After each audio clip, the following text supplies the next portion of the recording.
अस्सलामु अलैकुम प्यारे दोस्तों, ख्वाजा गरीब नवाज की दरगाह यानी अजमेर शरीफ दरगाह पर जब एक राजा इसे तोड़ने के इरादे से आया तो फिर क्या हुआ दोस्तों, यह जानकर आपके भी रोंगटे खड़े हो जाएंगे। ख्वाजा गरीब नवाज की अजमेर शरीफ दरगाह पर जब तोड़फोड़ का इरादा किया गया, यूं तो दोस्तों बुलडोजर बाबा के नाम से उत्तर प्रदेश के योगी आदित्यनाथ मशहूर हैं। इस वक्त वो यूपी के मुख्यमंत्री हैं और सबसे ज्यादा बुलडोजर चलाने का रिकॉर्ड उनके ही नाम है। चाहे होटलों पर हो, मुसलमानों के घरों पर या फिर गुंडों और दबंगों के मकानों पर बुलडोजर चलाने का काम उन्होंने किया है। इसलिए उन्हें बुलडोजर बाबा और तोड़फोड़ बाबा के नाम से भी जाना जाता है।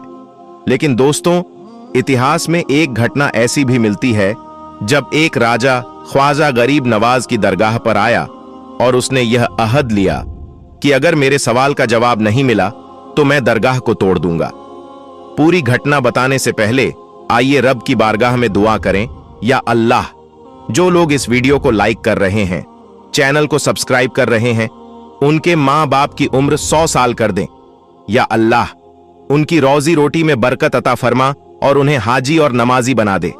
प्यारे दोस्तों, ख्वाजा गरीब नवाज सुल्तान हिंद एक बार मुगल बादशाह औरंगजेब आलमगीर रहमतुल्लाह अलैह ख्वाजा गरीब नवाज की दरगाह पर आते हैं। वहां पहुंचने के बाद दोस्तों उन्होंने यह अहद किया कि मैं दरगाह में सलाम पेश करूंगा। अगर मेरे सलाम का जवाब नहीं मिला तो मैं इस दरगाह को तोड़ दूंगा। कई रिवायतें मिलती हैं कि यह घटना सच्ची है या नहीं, अल्लाह ही बेहतर जानता है, लेकिन जो मशहूर है वह यह है कि बादशाह ने दरगाह तोड़ने का इरादा किया था। खैर, बादशाह औरंगजेब रहमतुल्लाह अलैह अजमेर शरीफ की दरगाह के अंदर जाने लगे। वहां उन्होंने एक आदमी को देखा जो अल्लाह से आंखों की रोशनी मांग रहा था और कह रहा था, या अल्लाह, मुझे आंखें दे दे। बादशाह उस शख्स के पास पहुंचे और पूछा, क्या हुआ? उसने जवाब दिया, हुजूर, मेरी आंखों में रोशनी नहीं है। मैं कई सालों से रोशनी के लिए दुआ कर रहा हूं, लेकिन अब तक नहीं मिली। यह सुनकर औरंगजेब को गुस्सा आ गया। उन्होंने कहा, इतने सालों से तुम यहां दुआ मांग रहे हो और तुम्हें आंखें नहीं मिली? यह ख्वाजा के दरबार में कैसे संभव है? गुस्से में उन्होंने कहा, सुनो, मैं ख्वाजा गरीब नवाज की बारगाह में जा रहा हूं। अगर मेरे लौटने तक तुम्हें आंखों की रोशनी नहीं मिली तो मैं अपनी तलवार से तुम्हारा सिर काट दूंगा। यह कहकर बादशाह दरगाह की ओर चले गए। जब उस भिखारी को यह बात पता चली तो वह पूरी तल्लीनता से दुआ करने लगा। उसने कहा, या ख्वाजा, अब तक मैं सिर्फ आंखों की रोशनी मांग रहा था, लेकिन अब तो मेरी जान खतरे में है। अगर आपने अब मेरी फरियाद नहीं सुनी तो मेरा सिर काट दिया जाएगा। तो या ख्वाजा, अब मेरी जान पर बात आ गई है, मुझे आंखें दिला दीजिए। दोस्तों, अब क्या था कि उस शख्स ने दिल से ख्वाजा गरीब नवाज को पुकारा। जैसे ही उसने दिल से पुकारा दोस्तों, ख्वाजा का करिश्मा शुरू हो गया। इधर बादशाह औरंगजेब ख्वाजा गरीब नवाज की बारगाह में पहुंचे। वहां जाकर उन्होंने सलाम पेश किया। पहली बार सलाम किया लेकिन कोई जवाब नहीं आया। दूसरी बार फिर से सलाम किया लेकिन तब भी कोई जवाब नहीं मिला। अब बादशाह औरंगजेब ने गुस्से में आकर तीसरी बार ख्वाजा की बारगाह में सलाम पेश किया। जैसे ही तीसरी बार सलाम पेश किया दोस्तों, ख्वाजा की बारगाह से जवाब आ गया। जैसे ही जवाब मिला, बादशाह औरंगजेब आलमगीर रहमतुल्लाह अलैह के दिल की हालत बदल गई। उनका दिल और दिमाग एक अजीब सी कैफियत में चला गया। अब उन्हें जवाब मिला, साथ ही यह आवाज आई, ऐ बादशाह, ऐसी जिद मत करना। मैंने जो तेरे सलाम का जवाब देने में देरी की वह इसलिए थी कि जिस इंसान की आंखों की रोशनी के लिए तूने जिद की थी उसके लिए मैं अपनी जगह से हटा था। मैं उसकी आंखों की रोशनी देने के लिए गया था। जब यह सुना दोस्तों तो बादशाह औरंगजेब का दिल और दिमाग बदल गया। उन्होंने जो कहा था कि वह ख्वाजा की दरगाह को तोड़ देंगे, वह सब भूल गए। अब वह एक अलग ही कैफियत में आ गए। दरगाह से बाहर निकले तो देखा कि वह इंसान जो सालों से अपनी आंखों की रोशनी मांग रहा था, उसे अल्लाह का करिश्मा और ख्वाजा मुइनुद्दीन की करामत से आंखों की रोशनी मिल गई थी। तो प्यारे दोस्तों, जब वक्त का इतना बड़ा बादशाह ख्वाजा गरीब नवाज की दरगाह को तोड़ने के इरादे से आया था तो वह खुद ख्वाजा का होकर रह गया। उसका दिल और दिमाग पूरी तरह बदल गया। आजकल भी कुछ लोग दरगाहों को तोड़ने की बात करते हैं, लेकिन सोचिए, जब औरंगजेब जैसा बादशाह ख्वाजा की बारगाह को नहीं तोड़ पाया तो आप क्या कर लेंगे। उनकी बारगाह का मर्तबा इतना ऊंचा है कि कोई कुछ नहीं कर सकता। प्यारे दोस्तों, बाद में औरंगजेब रहमतुल्लाह अलैह इतने बड़े बुजुर्ग बन गए कि उन्हें खुद अल्लाह का वली कहा जाने लगा। आज भी दुनिया उन्हें हजरत औरंगजेब आलमगीर रहमतुल्लाह अलैह के नाम से जानती है। और दोस्तों, उनके साथ एक और बड़ी बात यह भी जुड़ी है कि उन्होंने फतवाए आलमगीरी को अपने दौर में लिखवाया। उन्होंने अपने वक्त के बड़े बड़े उलेमा और मुफ्तियों को बुलाकर इस किताब को तैयार करवाया, और यह किताब आज तक मुसलमानों की रहनुमाई करती है। तो दोस्तों, यह है ख्वाजा गरीब नवाज का मर्तबा। अगर आप भी ख्वाजा गरीब नवाज के चाहने वाले हैं तो इस वीडियो को दिल से लाइक करें और अपने दोस्तों के साथ शेयर करें। दोस्तों, केला, जिसे आप बनाना भी कहते हैं, आप इसे जानते भी होंगे और इसे खाते भी होंगे। लेकिन क्या आप जानते हैं कि केला खाने से मानव शरीर को कौन कौन से फायदे होते हैं? यानी केला खाने के फायदे क्या हैं? इसके द्वारा हम कौन कौन सी बीमारियों का इलाज कर सकते हैं? केले को लेकर डॉक्टरों और हकीमों का क्या कहना है? आज की इस वीडियो में हम आपको इन्हीं बातों के बारे में बताने वाले हैं, और साथ ही केला खाने से होने वाले 5 बड़े फायदों के बारे में भी बताएंगे, जिनके बारे में जानकर आप हैरान हो जाएंगे। इसलिए आज का वीडियो आप सभी के लिए बहुत खास है। आप इसे आखिर तक जरूर देखें, और जानकारी अच्छी लगे तो इसे दिल से लाइक जरूर कर दें, ताकि हम आपके लिए ऐसे ही फायदेमंद वीडियो और भी ला सकें। तो चलिए दोस्तों, शुरू करते हैं। दोस्तों, केला अल्लाह ताला की तरफ से हम इंसानों के लिए एक अजीब नेमत है। यह अल्लाह की तरफ से एक ऐसा प्राकृतिक और रेडीमेड फल है जिसे छिलके में इस तरह से पेश किया गया है कि यह पूरी तरह से सुरक्षित रहता है। मतलब, आपको न तो केले को धोने की जरूरत है, न ही काटने की। बस इसे दुकान से खरीदें, इसका छिलका उतारें और फिर खा लें। केला नर्म होने की वजह से बच्चे भी इसे बहुत आसानी से खा सकते हैं, और बड़े बुजुर्ग भी इस फल को आसानी से खा सकते हैं। यही वजह है कि केला हमारे पसंदीदा फलों में से एक है, और हर कोई इसे पसंद करता है। क्योंकि केला खाने में भी बहुत स्वादिष्ट होता है, इसीलिए सभी को अच्छा लगता है। लेकिन इसके साथ ही बहुत कम लोग ऐसे होंगे जो केला खाने से होने वाले फायदों से वाकिफ होंगे। यानी आप में से बहुत ही कम लोग होंगे जो केला खाने के फायदे जानते होंगे। दोस्तों, सेब के बारे में कहा जाता है कि हर रोज एक सेब खाओ और डॉक्टर से दूर रहो। यानी सेब के इतने ज्यादा फायदे बताए गए हैं कि इसके खाने से आपकी कई बीमारियां खत्म हो जाती हैं, जैसे वह कभी थीं ही नहीं। इसका मतलब यह हुआ कि सेब खाने से आपको डॉक्टर के पास नहीं जाना पड़ेगा और डॉक्टर से छुटकारा मिल जाएगा। तो दोस्तों, ये तो थी सेब की बात। अब विशेषज्ञों का कहना है कि केला सेब से भी कहीं ज्यादा फायदेमंद होता है। केले में सेब से भी अधिक गुण होते हैं। विशेषज्ञों का कहना है कि केले के अंदर सेब के मुकाबले 4 गुना ज्यादा प्रोटीन होता है, 2 गुना ज्यादा कार्बोहाइड्रेट होता है, 3 गुना ज्यादा फास्फोरस होता है, और 5 गुना ज्यादा विटामिन और अन्य कई प्रकार के विटामिन पाए जाते हैं। इसका मतलब यह है कि केले में सेब से भी कहीं ज्यादा फायदे मौजूद होते हैं। कहा जाता है कि रोजाना सिर्फ एक केला खाने से ही मानव शरीर को इतना ज्यादा लाभ होता है जिसके बारे में आप कभी सोच भी नहीं सकते। केला मानव शरीर को हर तरह से स्वस्थ और तंदुरुस्त बनाता है। विशेषज्ञों का कहना है कि एक केले के अंदर 122 ग्राम पोटेशियम होता है, जो इंसान को पूरे दिन तरोताजा रखने में मदद करता है। क्योंकि दिन भर में इंसान को जितनी पोटेशियम की जरूरत होती है, वह एक केले के अंदर मौजूद होती है। इसके अलावा एक केले में 3 ग्राम से भी अधिक फाइबर होता है, जो इंसान को दिन भर डिप्रेशन से दूर रखने में मदद करता है। दोस्तों, अब आपको केले खाने से होने वाले उन 5 बड़े फायदों के बारे में बताते हैं, जिन्हें सुनकर आप यकीनन आज से केला खाना शुरू कर देंगे। यानी अब हम आपको उन 5 बड़ी बीमारियों के बारे में बताते हैं जिनमें केला बहुत ही ज्यादा फायदेमंद होता है। यानी कि केला खाने से इंसान उन 5 प्रकार की बीमारियों से सुरक्षित रहता है। और इतना ही नहीं, अगर आपको इन 5 बीमारियों में से कोई एक भी बीमारी है तो आप आज से ही केला खाना शुरू कर दें। इंशाअल्लाह अल्लाह आपको जरूर शिफा देगा और आपको इसका फायदा भी मिलेगा। नंबर 1, ब्लड प्रेशर को नियंत्रित रखता है। दोस्तों, केले खाने का सबसे पहला और सबसे बड़ा फायदा यह है कि केला खाने वाले शख्स का ब्लड प्रेशर कंट्रोल में रहता है। जानकारों का कहना है कि केला इंसान के ब्लड प्रेशर को सामान्य रखता है, यानी नियंत्रित रखता है। केला इंसान के ब्लड प्रेशर को न तो घटने देता है और न ही बढ़ने देता है, क्योंकि केले के अंदर पोटेशियम भरपूर मात्रा में पाया जाता है, जो इंसान के शरीर में खून की गर्दिश को सामान्य बनाए रखता है।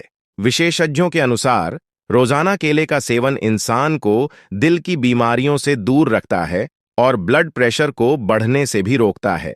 इसलिए हर इंसान को रोजाना एक केला जरूर खाना चाहिए। और जैसा कि आप सभी जानते हैं, केला कोई बहुत महंगी चीज भी नहीं है। इसे गरीब से गरीब आदमी भी खरीद कर खा सकता है। इसलिए हर इंसान को रोजाना एक केला खाने की कोशिश करनी चाहिए, क्योंकि केला एक प्राकृतिक फल है और इसमें अनगिनत फायदे हैं। केले के अंदर विटामिन, पोटेशियम और अन्य कई फायदेमंद तत्व होते हैं, जो इंसान के शरीर में ब्लड प्रेशर को नियंत्रित रखने में मदद करते हैं। और इतना ही नहीं, यह केला शुगर के मरीजों के लिए भी बहुत फायदेमंद होता है। नंबर 2, डिप्रेशन यानी तनाव को दूर करता है। दोस्तों, केले खाने का दूसरा बड़ा फायदा यह है कि केला इंसान के डिप्रेशन यानी तनाव को दूर करता है। विशेषज्ञों का कहना है कि केले में मौजूद प्रोटीन की भरपूर मात्रा मानव शरीर में खुशी देने वाले हार्मोन को बढ़ा देती है, जिससे इंसान को खुशी महसूस होती है और डिप्रेशन कम होता है। इसका मतलब यह है कि रोजाना एक केला खाने से इंसान का मूड फ्रेश रहता है और इंसान को तनाव नहीं होता है। केले में मौजूद प्रोटीन हमारे शरीर में खुशी बढ़ाने वाले हार्मोन को बढ़ाता है, जिससे तनाव कम होता है, यानी कि टेंशन दूर होती है। विशेषज्ञों का कहना है कि डिप्रेशन जैसी बीमारियों में केला एक बहुत ही लाभकारी चीज है, जो इंसान को डिप्रेशन से छुटकारा दिलाता है। नंबर 3, कब्ज को दूर करता है। दोस्तों, केला खाने का तीसरा बड़ा फायदा यह है कि केला कब्ज को दूर करता है। आजकल आपको हर जगह कब्ज के मरीज मिल जाएंगे और वे इस समस्या से परेशान भी होते हैं। विशेषज्ञों का कहना है कि केले खाने से आंतों की गति तेज होती है, जिससे कब्ज की शिकायत दूर होती है। और आप जानते हैं कि जब इंसान की कब्ज की समस्या दूर हो जाती है तो वह बवासीर जैसी बीमारियों से भी बचा रहता है। खास तौर पर बवासीर की बीमारी पेट में कब्ज की वजह से होती है, जिसे केले का सेवन दूर करता है। इसलिए हर इंसान को दिन में 1-2 केले जरूर खाने चाहिए। नंबर 4, दिल के लिए भी बहुत फायदेमंद है। दोस्तों, केले खाने का चौथा फायदा यह है कि केला इंसान के दिल के लिए बहुत ही फायदेमंद होता है। विशेषज्ञों का कहना है कि केला दिल की धड़कन के लिए भी बहुत फायदेमंद होता है, क्योंकि केले में विटामिन बी और सी की कई प्रकार की वैरायटी होती है, जो शरीर की इम्यूनिटी को बढ़ाने का काम करती हैं और यह दिल के लिए बहुत ही फायदेमंद होती है। इसलिए हर इंसान को रोजाना 1-2 केले जरूर खाने चाहिए। और यह कोई महंगी चीज भी नहीं है, इसे हर परिवार आसानी से खरीद सकता है। नंबर 5, पेट के दर्द में फायदेमंद होता है। दोस्तों, ध्यान रखें कि केले में विटामिन B6 का भंडार होता है, जो शरीर में रक्त में ग्लूकोज के स्तर को नियंत्रित रखने में मदद करता है। इसके अलावा केला महिलाओं के लिए भी बहुत फायदेमंद होता है, खासकर जब वो माहवारी के दौरान होती हैं और पेट में दर्द की शिकायत हो। उस समय अगर महिला केला खाती है तो उसका पेट दर्द गायब हो जाएगा, क्योंकि केला पेट के हर तरह के दर्द को दूर करता है। इसके अलावा केला इंसान की याददाश्त को भी तेज करता है, यानी मानसिक बीमारियों में भी यह बहुत फायदेमंद होता है। इसलिए अगर आप अपनी याददाश्त को तेज करना चाहते हैं तो आज से ही केला खाना शुरू कर दें। इंशाअल्लाह आपको बहुत फायदा होगा। तो दोस्तों, केले खाने से इंसान को ये 5 बड़े फायदे मिलते हैं और वह इन 5 तरह की बीमारियों से हमेशा बचा रहता है। इसलिए अगर आप भी चाहते हैं कि आप हमेशा स्वस्थ और तंदुरुस्त रहें और इन 5 बीमारियों से बचे रहें, तो आज से ही केला खाना शुरू कर दें। और आप जानते हैं यह कोई महंगी चीज नहीं है, इसे हर परिवार आसानी से खरीद सकता है। इसलिए आपको भी कोशिश करनी चाहिए कि आप रोजाना 1-2 केले जरूर खाएं। इंशाल्लाह आप कई बीमारियों से सुरक्षित रहेंगे। दोस्तों, आज हम बात करने वाले हैं नॉर्थ कोरिया के सुप्रीम लीडर किम जोंग के बारे में, और आपको बताने वाले हैं कि हाल ही में किम जोंग ने मुसलमानों के बारे में क्या बड़ा फैसला लिया है।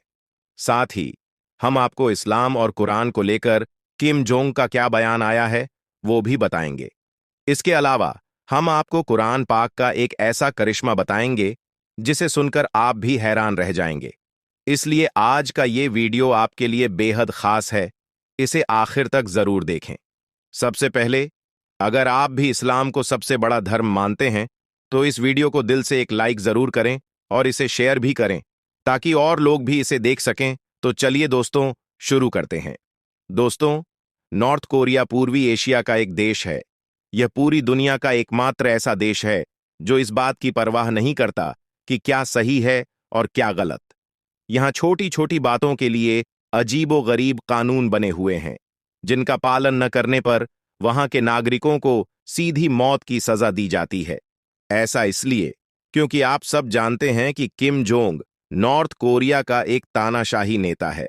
साल 2011 में सत्ता संभालने के बाद से ही किम जोंग की पहचान अंतर्राष्ट्रीय मीडिया में एक सनकी तानाशाह के रूप में रही है। किम जोंग के अजीबो-गरीब फैसलों की खबरें अक्सर दुनिया भर की मीडिया में छाई रहती हैं। हम आपको बता दें कि नॉर्थ कोरिया में किम जोंग की अनुमति के बिना एक पत्ता भी नहीं हिलता है। यानी नॉर्थ कोरिया में जो कुछ भी होता है वो सब किम जोंग की इजाजत से ही होता है। यहां तक कि वहां किसी भी इंसान को देश से बाहर जाने की अनुमति भी नहीं दी जाती। यही वजह है कि नॉर्थ कोरिया में कोई भी जाना पसंद नहीं करता। अब हम आपको बताते हैं कि नॉर्थ कोरिया में 2015 में कितने मुसलमान थे और आज वहां कितने मुसलमान हैं, और मुसलमानों को लेकर किम जोंग ने हाल ही में क्या बड़े फैसले लिए हैं।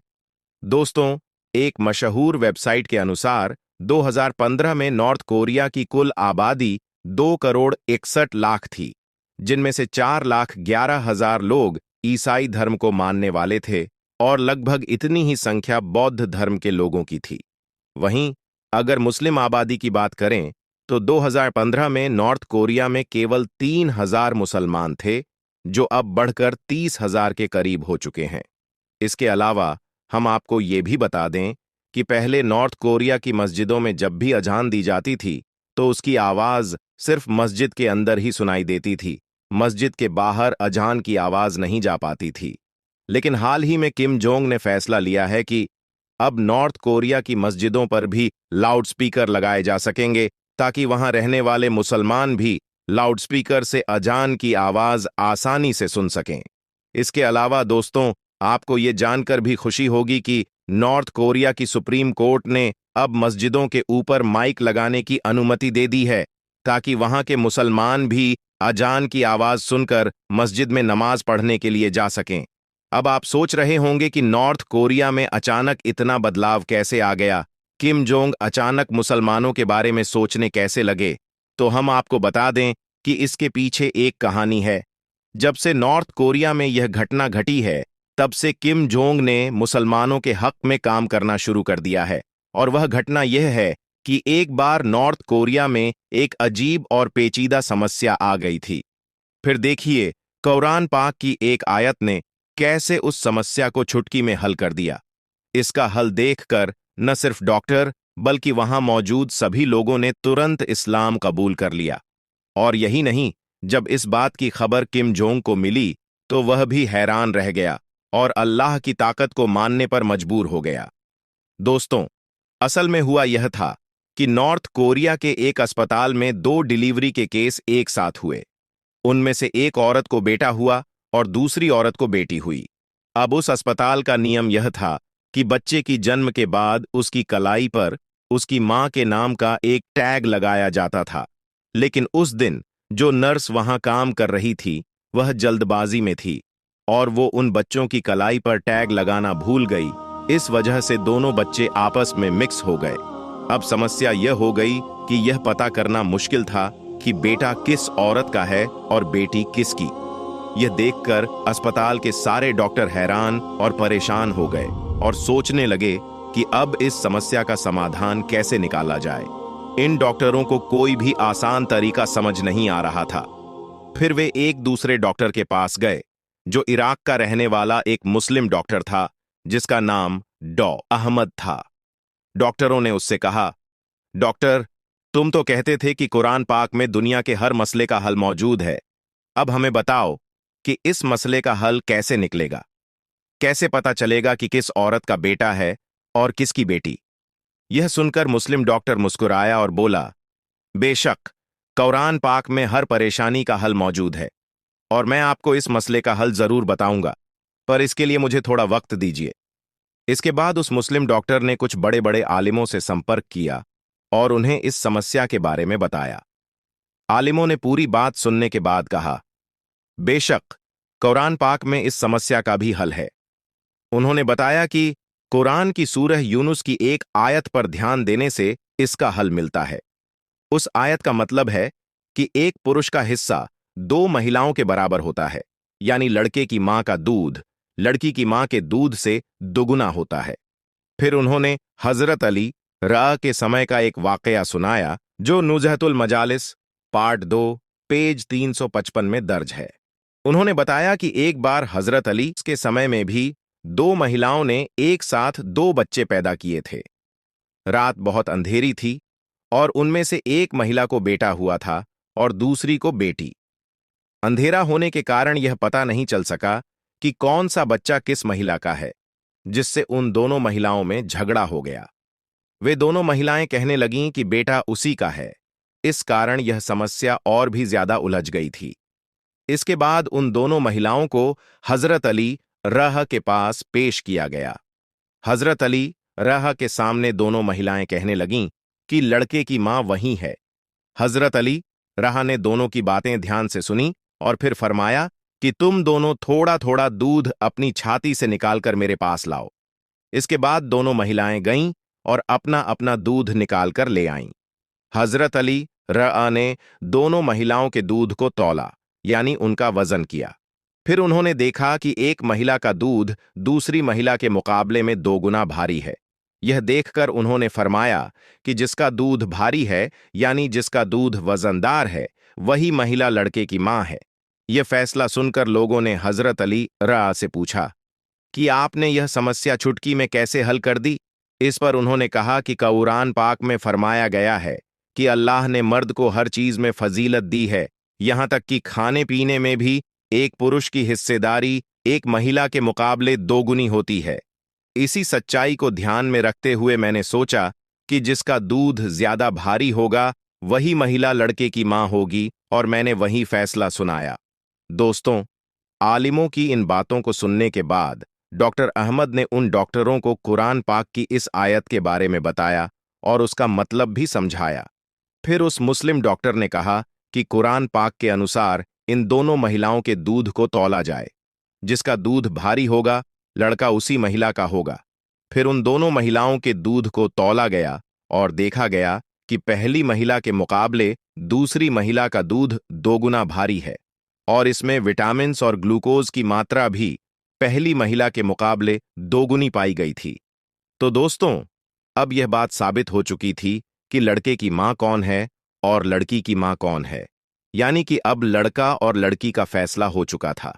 उस मुस्लिम डॉक्टर ने उन डॉक्टरों को बताया कि कुरान पाक हमें यह सिखाता है कि एक मर्द की हिस्सेदारी 2 औरतों के बराबर होती है, यहां तक कि खाने पीने में भी। ये देखकर अस्पताल के डॉक्टरों को समझ आ चुका था कि विज्ञान और डॉक्टर कुरान पाक के पीछे है और कुरान पाक में दुनिया के हर मसले का हल मौजूद है। अब वे डॉक्टर इस्लाम कबूल करने के लिए उत्साहित हो रहे थे, लेकिन फिर भी उनके मन में कुछ सवाल चल रहे थे।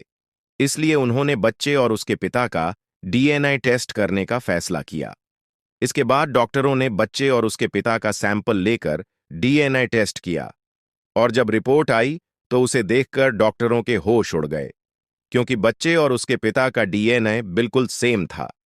जैसा कुरान पाक में कहा गया है, वैसा ही उन्हें देखने को मिला। यह देखते ही वहां खड़े सारे डॉक्टरों ने तुरंत कलमा पढ़ लिया और सभी के सभी मुसलमान हो गए। यही नहीं, जब यह बात अस्पताल के अंदर पहुंची तो और भी कई लोग इस्लाम में दाखिल हो गए। उम्मीद करता हूं कि आज का वीडियो आपको अच्छा लगा होगा। अगर पसंद आया हो तो इसे दिल से एक लाइक जरूर करें और इसे शेयर भी करें ताकि और भी लोगों तक यह वीडियो पहुंच सके। हम मिलते हैं एक नई वीडियो के साथ। तब तक के लिए अल्लाह हाफिज।